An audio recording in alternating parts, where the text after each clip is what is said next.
கடலை நீந்தி கடந்துட்டா உங்களோட தலையெழுத்தே மாறிடும்னு யாராவது சொன்னா நம்புவீங்களா? ஆனா அதை நம்பி ஆயிரக்கணக்கான இளைஞர்கள் உயிரையே பணயம் வச்சு கடலை குதிச்சாங்க. இன்னைக்கு உலகத்துல இருக்கக்கூடிய மிகப்பெரிய ஹிடன் கிரைசிஸ் என்ன தெரியுமா? சொந்த நாட்டை விட்டு ஓடுறதும் அடுத்த நாட்டுக்குள்ள எப்படியாவது நுழைய போறதும் தான். இது ஏதோ ஏழை நாடுகளோட பிரச்சனை மட்டும் இல்ல, இது எதிர்காலத்துல எந்த நாட்டுக்கு வேணா வரலாம். இப்ப மொரோக்கோல நடந்த அந்த ஒரு சம்பவம் மொத்த உலகத்துக்குமே ஒரு மிகப்பெரிய வார்னிங் பெல். நம்ம வாழ்ற இந்த உலகத்துல 12 கோடி பேர் ஏன் சொந்த வீட்டை விட்டு தெருவுக்கு வந்திருக்காங்க? ஸ்பெயின் கிட்ட அப்படி என்னதான் நடந்துச்சு? Let's break it down. ஒரு நிமிஷம் இந்த நம்பர்ஸை கவனிங்க.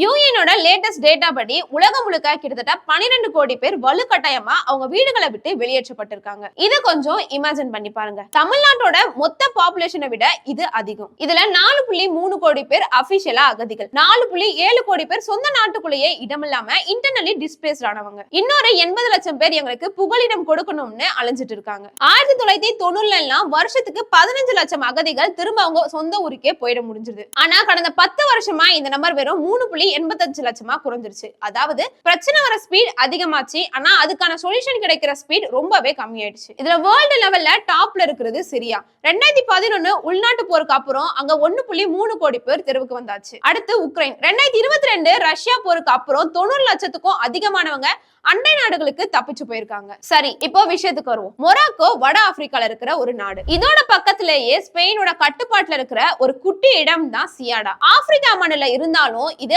ஐரோப்பாவோட என்ட்ரி பாயிண்ட். போன வாரம் அங்க என்ன நடந்துச்சு தெரியுமா?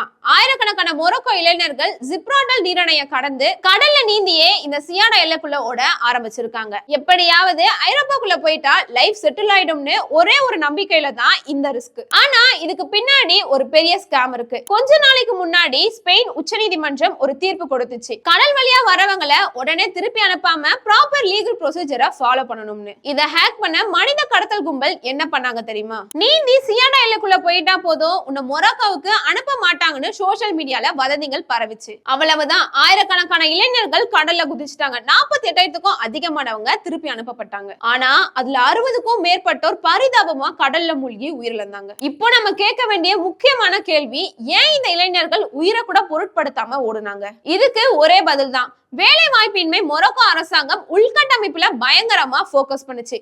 புது ரோடு, பெரிய பில்டிங்ஸ் எல்லாமே வந்துச்சு. ஆனா உள்நாட்டு இளைஞர்களுக்கான வேலை வாய்ப்பை உருவாக்கவே இல்லை. வேர்ல்டு பேங்க் கொடுத்த ரிப்போர்ட் படி கடந்த 10 வருஷத்துல மொரோக்கோவோட உழைக்கும் மக்கள் தொகை 11.4% அதிகரிச்சிருக்கு. ஆனா புதுசா உருவான வேலை வாய்ப்பு வெறும் 1.5% தான். யோசிச்சு பாருங்க, 100 பேர் வேலைக்கு ரெடியா நிக்கிற இடத்துல வெறும் 1.5 பேருக்கு தான் வேலையா இருக்கு.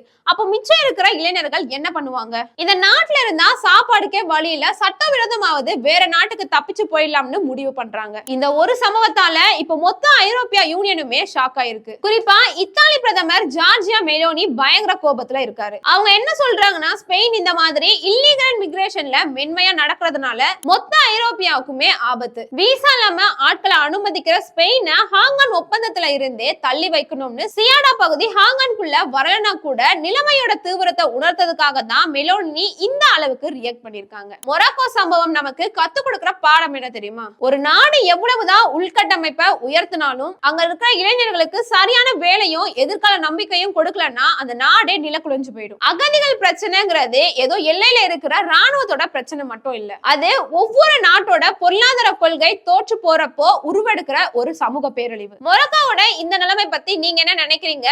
இந்தியாவுல இந்த நிலைமை வர வாய்ப்பு இருக்கான்னு கீழே கமெண்ட்ல சொல்லுங்க.